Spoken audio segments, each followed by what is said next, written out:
નમસ્કાર દર્શક મિત્રો, હું ભદ્રેશ આપનું સ્વાગત કરું છું અમારી વિશેષ રજૂઆત એપોલો હોસ્પિટલની એક વિશેષ રજૂઆતમાં ચર્ચા કરી રહ્યા છે. આજે આરોગ્યને લઈને ચર્ચા કરી રહ્યા છે અને સમયાંતરે અમે આપણી સમક્ષ રજૂ થતા હોય છે આરોગ્યની ખાસ ચર્ચા કરવા માટે અને એમની આરોગ્ય માટે એક્સપર્ટ પાસેથી સલાહ અને સૂચન પણ મેળવતા હોય છે, એમની પાસેથી માર્ગદર્શન મેળવતા હોય છે.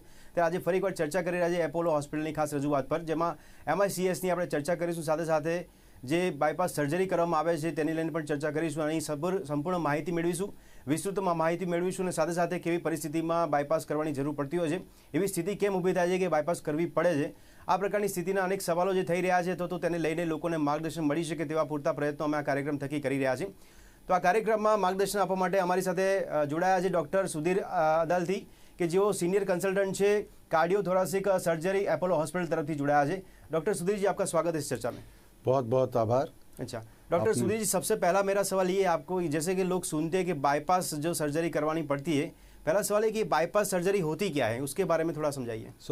बाईपास सर्जरी जैसे कि रोड ब्लॉक हो गई तो अपन बाईपास बना देते हैं या सिटी का बाईपास बना देते हैं जी. खूब उसी तरह से जब अपने शरीर की नसों में, चाहे वो हृदय हो या कहीं भी, जैसे नसों में हो, खून की प्रवाह जो ले जाते हैं शरीर में, तो उसका जब ब्लॉकेज आता है तो हम एक दूसरी नस लगा के उस ब्लॉकेज का बाईपास करते हैं. हम ब्लॉक का कुछ करते नहीं है. हाँ बिल्कुल. तो ब्लॉक वहीं का वहीं रहता है. उसके सामने, ब्लॉक के बिल्कुल ठीक सामने एक और नस जोड़ देते हैं जो ब्लॉकेज की वजह से उस नस में खून नहीं जा रहा है, तो वो दूसरी नस से वो इस नस को जोड़ के, अच्छा, तो आगे उस अपनी जो शरीर की नस है जी, उसमें वो खून बराबर जाने लगता है. अच्छा सुधीर जी, बाईपास की आपने बात करी, इसके टाइप्स होते हैं क्या बाईपास सर्जरी करने के? जी बिल्कुल. किस बाईपास सर्जरी के, जैसे कि अपने कौन सी नस यूज करी जी, किस प्रकार से बाईपास किया है, हाँ, उस प्रकार से 2-3 टाइप्स हाँ, अपन कह सकते हैं कि बाईपास के हो सकते हैं. जैसे कि अपन कन्वेंशनल बाईपास बोलते हैं, तो आपने सुना देखा होगा, या पहले जो पिछले 10-20-30 सालों से होते आ रहा है, बिल्कुल, हृदय अपने जो छाती के सामने से हाँ, ये हड्कू काट के अपन हाँ, पूरा ऊपर से नीचे तक चीरा लगता है, तो वो कन्वेंशनल हाँ, बाईपास है. दूसरा बाईपास जो अपना होता है की होल या मिनिमली इन्वेसिव कार्डियक सर्जरी जिसको कहते हैं, जिसमें 2 से 3 इंच का चीरा लगता है, छाती के बिल्कुल लेफ्ट साइड में होता है. तो वो ऑपरेशन सेम है. ऑपरेशन में कोई फर्क नहीं है, कोई फेर नहीं है, बिल्कुल ऑपरेशन सेम है, सिर्फ अप्रोच बदल जाता है. इधर जो हम हड्डी काटते हैं, इधर बिना हड्डी काटे 2 से 3 इंच के चीरे में से बाईपास हम कर सकते हैं. अच्छा, नेचुरल बाईपास क्या होता है, उसके बारे में थोड़ी इन्फॉर्मेशन दीजिए. नेचुरल बाईपास जो होता है कि जब अपने को किसी की नस, आपने देखा होगा कि किसी मरीज को नस ब्लॉक होती है लेकिन पता ही नहीं चलता. उसको सिर्फ कोई छाती में दुखावा वगैरह नहीं होता है, उसको सिर्फ सांस फूलती रहती है थोड़ा थोड़ा, और थोड़ी थकान लगती रहती है. तो वो क्या है, वो 1-2 साल ऐसे ही चलते रहते हैं.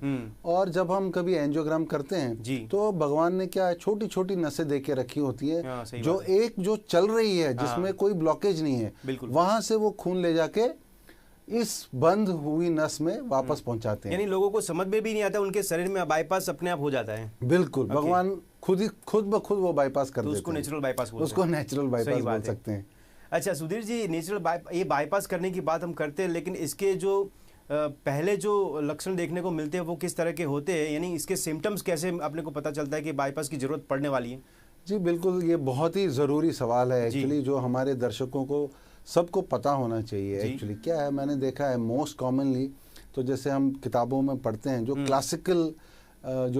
क्लासिकल मतलब बोलते हैं, तो गोल्ड स्टैंडर्ड सिम्टम जिसको बोलते हैं जी, तो वो छाती में, लेफ्ट साइड में छाती में दुखावा होगा. अच्छा. और जो कि अपने लेफ्ट साइड हैंड में जाएगा वो दुखावा, या तो कभी कभी मुंह तक जाएगा. जी. तो ये स्पेशली क्या होता है, सुबह के टाइम में हो सकता है. अच्छा. या फिर खाना खाने के बाद हो सकता है, या फिर कोई भी काम आप करो जिससे आपको एक्सर्शन हो, उसके बाद हो सकता है. जी. तो ये तो क्लासिकल है, लेकिन आप देखेंगे ऐसे पेशेंट तो मोस्टली आ जाते हैं, लेकिन बहुत सारे ऐसे पेशेंट होते हैं जो क्लासिकल नहीं, एटिपिकल सिम्टम के साथ आते हैं. तो वो कैसे होते हैं, वो छूट जाते हैं जी. तो वो उनको दूसरे कुछ ना कुछ ट्रीटमेंट चलता रहता है, वो खुद सोचते हैं खुद ठीक हो जाएगा. तो वो कैसे होते हैं, या तो उनको मामूली सी थकान लगती है, या तो नई सांस चलने लगती है, तो वो सोचते हैं कुछ मैं थक गया हूँ, ज्यादा काम किया हूँ तो सांस चल रही है इसलिए. या तो फिर गैस्ट्राइटिस होता है, उबका आता है. अब मैं यहाँ पर ये दर्शकों को बोलना चाहता हूँ कि अगर आपको कभी गैस्ट्राइटिस नहीं हुआ है, कभी आपको ये उबका वगैरह ये सब नहीं आया, खट्टी डकार नहीं आई है 30, 35, 40 साल तक, और अब आने लगी है, तो आप अपने हार्ट का चेकअप जरूर कराएं। क्योंकि ऐसे मरीज अक्सर क्या है, डाइजीन या एंटासिड खा के चलते रहते हैं, तो उनको थोड़ा आराम मिलता है लेकिन फिर आ जाता है। बिल्कुल। तो ऐसे मरीजों को खासकर ध्यान रखना चाहिए। तो ऐसे समय पे घर के कुछ तुक्के लगाने की बात लोग करते हैं, या फिर हमारे घर में बुजुर्ग लोग भी होते हैं तो वो लोग बोल देते हैं कि ऐसा कुछ कर दो, ये बहुत बड़ी बात नहीं। इस तरह से नजरअंदाज जो करते हैं वो कितना भयावह साबित हो सकता है। बिल्कुल, बहुत सही बात कही आपने कि हो सकता है कि 100% लोगों में ये हार्ट की तकलीफ ना हो, बिल्कुल, लेकिन जो 10% लोग अगर हार्ट से पीड़ित हों ऐसे लोग, तो अगर हम उन 10% को भी बचा सकें तो ये बहुत बड़ी बात होगी। बिल्कुल। और उनको सही वक्त पे अगर इलाज मिल सके, इससे पहले कि उनका हृदय का फंक्शन जो पंपिंग है वो कम हो, तो उनका जो सर्वाइवल है वो बहुत बढ़िया हो जाएगा और उनके रिस्क फैक्टर भी बहुत कम हो जाएंगे। तो हम बहुत कुछ कम्युनिटी में इससे बदलाव ला सकते हैं। अच्छा सुधीर जी, ब्लड में ऐसी कौन सी चीज इफेक्टिव होती है कि जिसकी वजह से पंपिंग या फिर आपने जो बोला प्रवाह जो होता है ब्लड का वो रुक जाता है, थमसा जाता है, या फिर पंपिंग में गड़बड़ी हो जाती है? जी देखिए, इस पे तो पिछले 50 सालों से रिसर्च हो रही है, तो अभी तक हमारे पास वैसे तो ठोस सबूत मिल चुके हैं कि कोलेस्ट्रॉल से ही होता है, कि कोलेस्ट्रॉल बिल्टअप जो अपनी नसों को ब्लॉक कर देता है।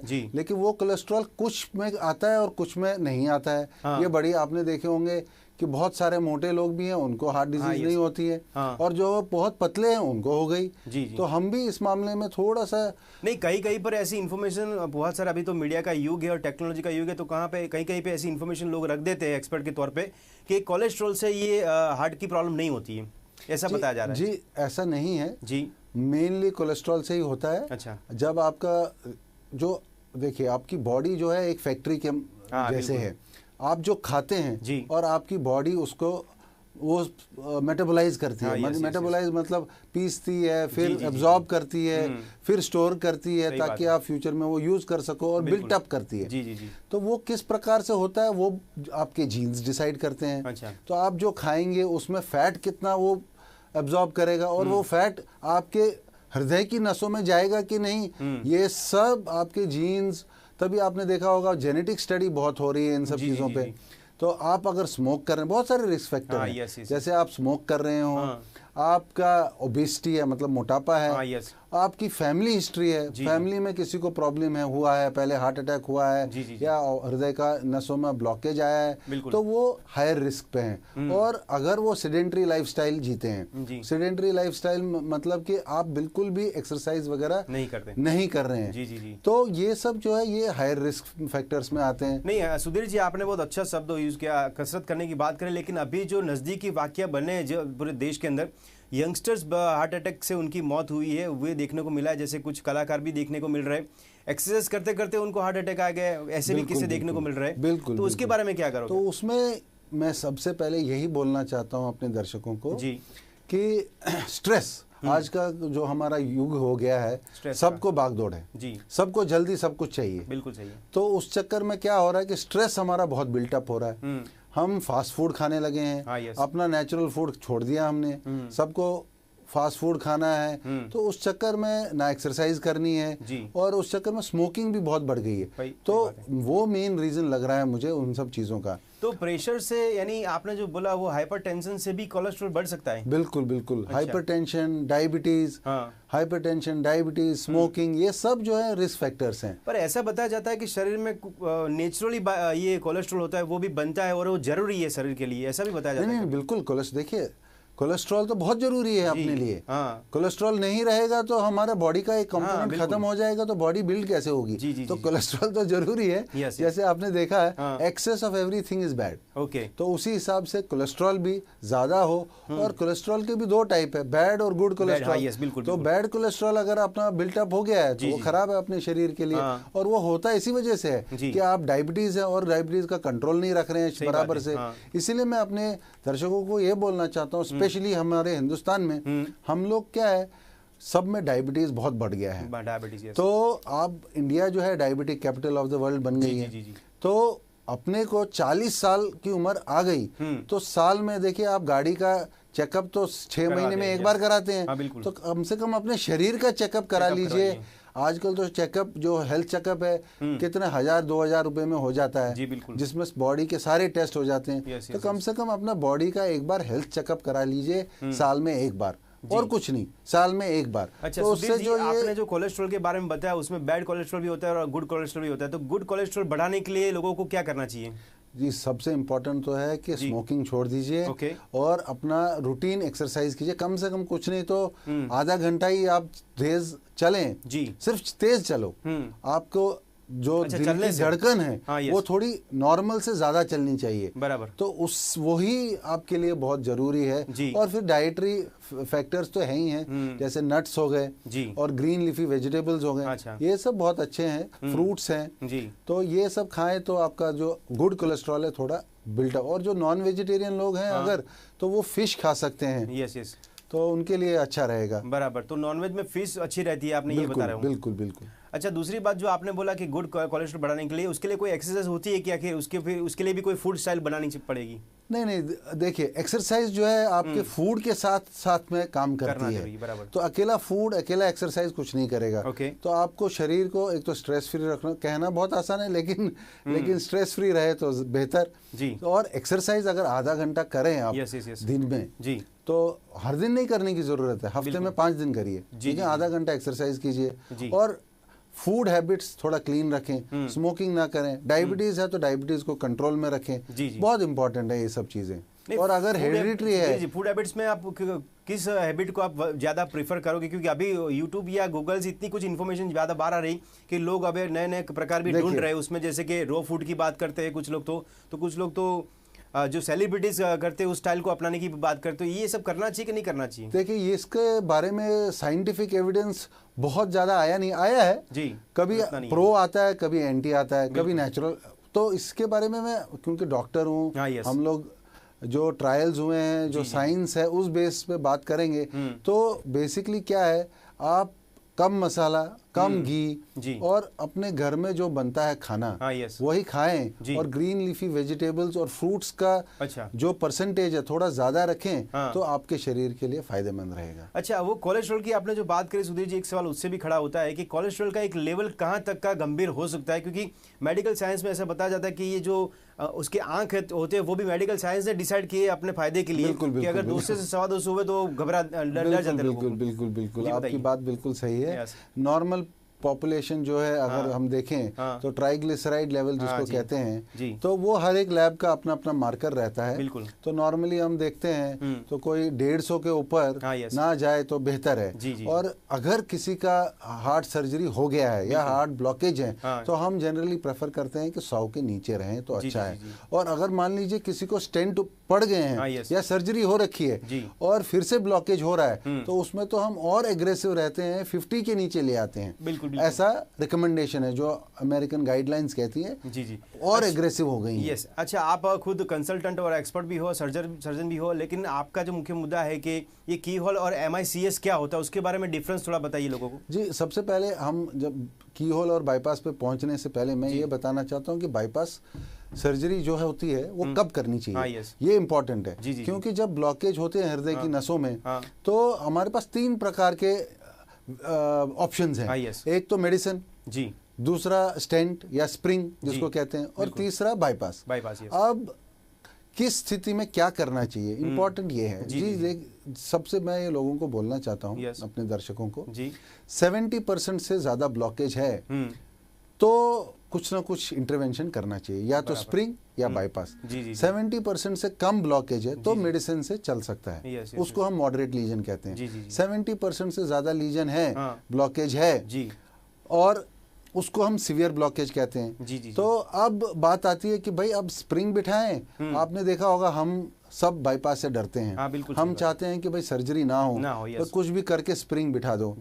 लेकिन मैं ये दर्शकों को कहना चाहता हूँ कि स्प्रिंग के भी अपने इंडिकेशंस, हर एक कंडीशन में हम स्प्रिंग नहीं बिठा सकते। सही बात है। तो एक से ज्यादा ब्लॉकेज है और बड़ा ब्लॉकेज है और बहुत सारा पत्थर है, मतलब कैल्शियम जमा हुआ है आपकी नसों में, और आप डायबिटिक हैं और लेफ्ट मेन यानी कि मुख्य नली जो लेफ्ट साइड की है उसमें है ब्लॉकेज, तो बाईपास प्रेफरेबल है। अगर आप देखेंगे तो बाईपास से आपका सर्वाइवल बढ़ जाता है। हाँ, किसी को भी आप आम आदमी को बोलेंगे कि भाई आपका अचानक से वो आया बेचारा, थोड़ी सांस में तकलीफ है, और मैं उसको बोल दूं कि भाई आपके एंजियोग्राम के हिसाब से नसों में ब्लॉकेज है तो आप बाईपास करना है, तो कोई भी डर जाएगा, मुझे भी करवाना होगा, मैं भी डर जाऊंगा। तो लेकिन अब इसमें कोई डरने की बात नहीं है। समय रहते टाइम पे अगर आप बाईपास करें तो रिस्क तो बहुत ही कम है जी। मैं कहूँगा 2% से भी कम रिस्क है इसमें। कोई चिंता करने की बात नहीं है। और अब बाईपास के भी ऑप्शन आ गए हैं। एक तो कन्वेंशनल है, जो हम छाती से पहले जो लंबा सा चीरा होता था, हड्डी काटते थे, 2 महीने का रेस्ट होता था, लेकिन अब वो नहीं रहा। अब हम हालांकि सब मरीजों में वैसा नहीं कर सकते, लेकिन मिनिमली इन्वेजिव कार्डियक सर्जरी, जैसा कि आपने बहुत अच्छा बोला बद्रेश जी, वो की होल या मिनिमली इन्वेजिव कार्डियक सर्जरी होती है, उसमें 2 इंच का चीरा या 3 इंच का चीरा लगता है, चेस्ट के लेफ्ट साइड में हम देते हैं, और उसमें कोई हड्डी काटते नहीं है। और आपको ये जानकर और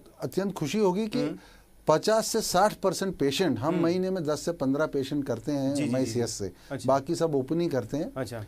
और 50 से 60% पेशेंट में तो अब ब्लड की भी जरूरत नहीं पड़ती, बिना ब्लड के हार्ट सर्जरी हो रही है। सोचिए आप।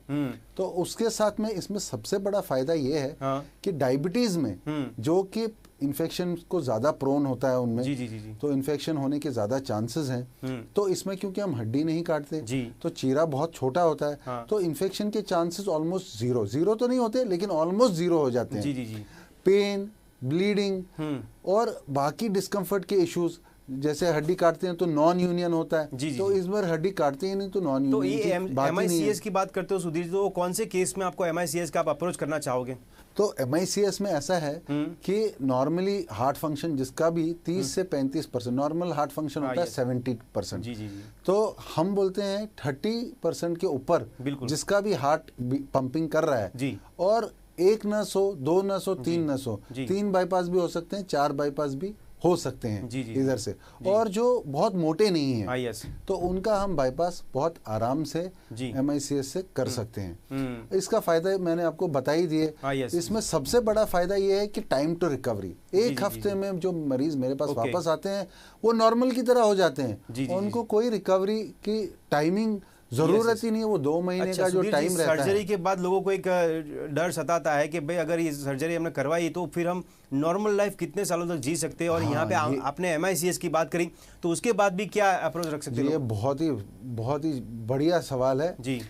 सर्जरी अगर हम एडवाइस कर रहे हैं किसी पेशेंट को, वो नॉर्मल लाइफ नहीं, नॉर्मल लाइफ से बेहतर लाइफ जीना चाहिए उसको उसके बाद, इसीलिए हम उसको ऑपरेशन की बात कर रहे हैं। अब MICS में तो और बेहतर हो गया। अभी आप अगर इंटरनेशनल पेपर्स देखेंगे, अमेरिकन गाइडलाइंस आ गई हैं, UK की गाइडलाइन आ गई कि वाल्व का बाईपास तो छोड़िए, वाल्व का ऑपरेशन अगर किसी को करना है तो पहले MICS से करना चाहिए।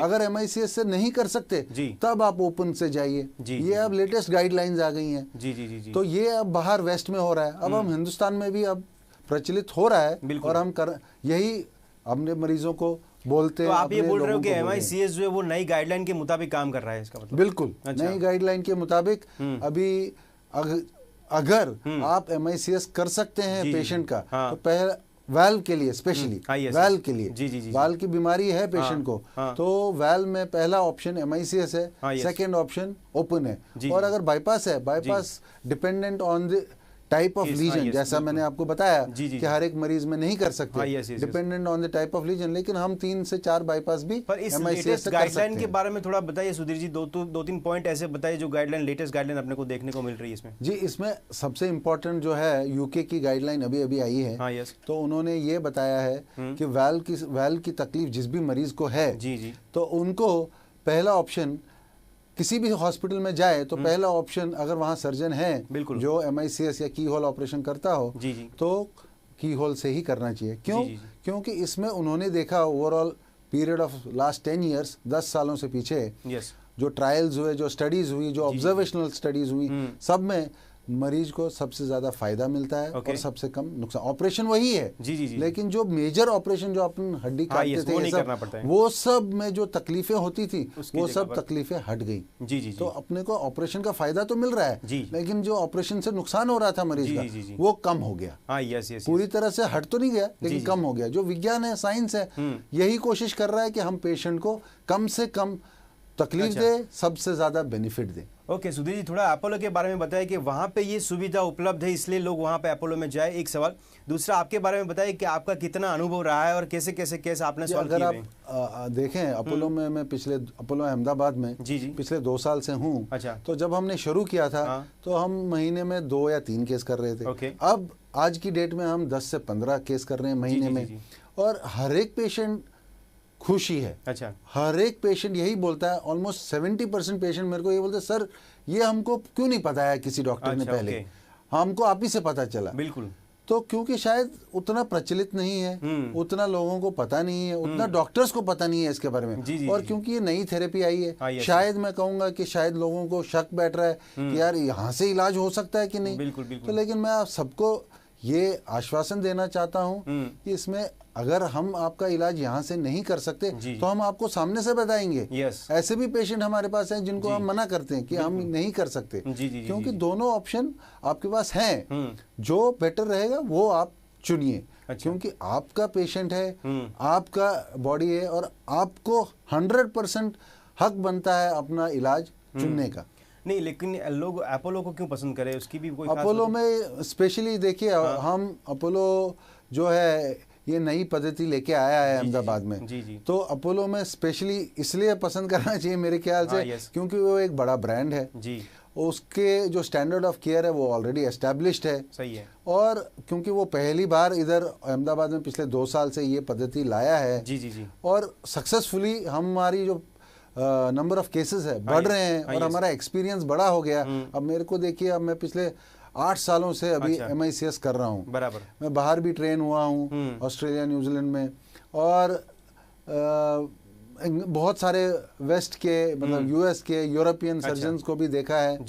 तो मतलब एक्सपीरियंस जो है पूरा मिला के हम अपने पेशेंट्स को यहाँ गुजरात में, सही बात है, वो सारा सम्मिलित करके दे रहे हैं, ताकि उनको मैक्सिमम से मैक्सिमम बेनिफिट हो, और उनको देखिए कहीं और जाना ना पड़े। ये सुधीर जी, एक चीज लोगों को मन में ये भी खलती होगी कि आप अपने एक्सपीरियंस से बात बता रहे हो और अपोलो को पसंद करने की बात भी आपने की है, लेकिन आपके अनुभव से इसके अंदर आप जब काम कर रहे हो तो सक्सेस रेशियो कितना मिलता है वो भी लोगों को बताएं ताकि पता चले। जी देखिए, इसमें ऐसा है कि जो मैं आपको पिछले 2 साल का ही बताऊंगा, किताबें तो बोलती हैं कि अराउंड 99.8% सक्सेस रेशो है, बट मैं आपको अपने 2 साल का रेशो बता देता हूँ। हमारा अभी तक 100% सक्सेस रेट है। भगवान की दया रही है, या लोगों का विश्वास रहा है, उनके विशेष हमारे साथ रहे हैं, तो अभी तक तो 100% सक्सेस रेट रहा है हमारा। एक बार सुधीर जी हमारे माध्यम से लोगों को बताइए कि ज्यादातर लोग सर्जरी के बाद जो सर्जरी के लिए जो डरते हैं, तो उनके लिए एक ऑप्शन मिल गया है जो सर्जरी करने की जरूरत नहीं पड़ेगी ज्यादातर केसों के अंदर, उसमें MICS से काम निकाल सकते हैं। जी बिल्कुल बिल्कुल जी बिल्कुल। और उसके बाद भी उनको डरने की जरूरत नहीं लाइफ में। नहीं, बिल्कुल डरने की जरूरत नहीं है। कोई भी निदान करने के लिए किसी भी मरीज को टाइम पे निदान करें तो डरने की बिल्कुल जरूरत नहीं है। जो भी आपका डॉक्टर आपके भले के लिए ट्रीटमेंट बोल रहा है, तो टाइम पे कराएं, सही टाइम पे कराएं, तो सही फायदा मिलेगा आपको। और आपको मालूम होगा कि जो बाईपास है वो एक इकलौती ऐसी पद्धति है जो एक मरीज का सर्वाइवल बढ़ा देती है। जी। सर्वाइवल मतलब उसको ड्यूरेशन ऑफ लाइफ वो बढ़ जाता है। सुधीर जी, लेकिन कोई एक बंदा है जो उसको ऐसा प्रॉब्लम हुआ है और किसी सर्जन को या डॉक्टर को दिखाने जाता है, वहां पे उसने डॉक्टर ने रिपोर्ट करके ऐसा बोल दिया कि आपको बाईपास ही करना पड़ेगा, तो उस टाइम पे वो पेशेंट उनसे क्या काउंटर कर सकता है डॉक्टर से?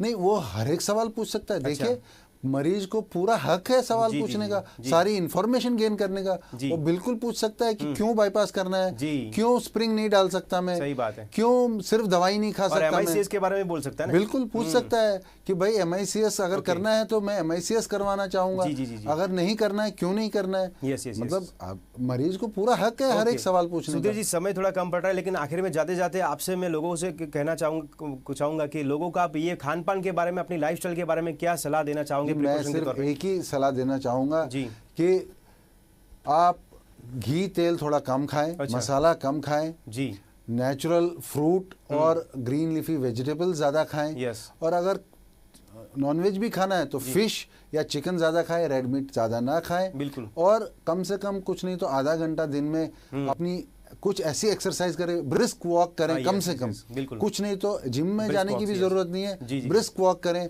और जो आपकी बैड हैबिट्स है जैसे स्मोकिंग या अल्कोहल, ये सब छोड़ दे तो ज़्यादा अच्छा है। और अगर आप 40 इयर्स के अबव है तो साल में एक बार हेल्थ चेकअप जरूर कराएं। ठीक है, तो दर्शक मित्रों, आ चर्चा नहीं समाप्त करीશું, પણ ડૉક્ટર સુધીરે જે માહિતી આપી છે તે અમે આશા રાખીએ છીએ કે આપણા સમક્ષ આ માહિતી મૂકવામાં આવી છે જે આપને ખૂબ જ ઉપયોગી સાબિત થશે। અને આવો કોઈ પ્રકારનો કેસ કે આપની આવી કોઈ પ્રકારની સ્થિતિ આપની પોતાની થાય છે તો આપ પણ ડૉક્ટર સાથે કાઉન્ટર ઇન્ફોર્મેશન લઈ શકો છો। અને એક જે નવો એપ્રોચ જોવા મળી રહ્યો છે, નવી પદ્ધતિ જોવા મળી રહી છે, એનું પણ આપ ડૉક્ટર સાથે સલાહ સૂચન કરીને પણ એ આ રસ્તે આગળ વધી શકો છો। પણ છેલ્લે જે ડૉક્ટર સુધીરે કીધું બહુ જરૂરી બાબત છે કે રોજિંદા જીવનમાં રોજની જે પ્રક્રિયા છે એમાં ચાલવું વધારે રાખવું જરૂરી છે, કારણ કે અત્યારે આપણી બેઠાડું જિંદગી થઈ ગઈ છે, લાઈફસ્ટાઈલ પ્રકારની થઈ ગઈ છે કે જેમાં આપણે પરિશ્રમ શરીર નથી આપતા। એટલા માટે પહેલું સુખ તો જાતે ન રહે, એ જાતે જ આપણે સ્વીકારવાની જરૂર છે। આ ચર્ચાને અહીંયા સમાપ્ત કરીએ છીએ। चर्चा में डॉक्टर सुधीर आपने भाग लिया इसलिए शुक्रिया आपका। धन्यवाद, बहुत आभार, बहुत बहुत आभार, आपने मेरे को मौका दिया आपके दर्शकों तक सही इन्फॉर्मेशन देने का। थैंक यू भद्रेश जी। तो दर्शक मित्रों, फरी મળીશું એક નવા વિષય પર ચર્ચા કરવા માટે। અમારી વિશેષ રજૂઆતમાં આપની સમક્ષ ઉપસ્થિત થઈશું। ત્યાં સુધી રજા આપશો। નમસ્કાર।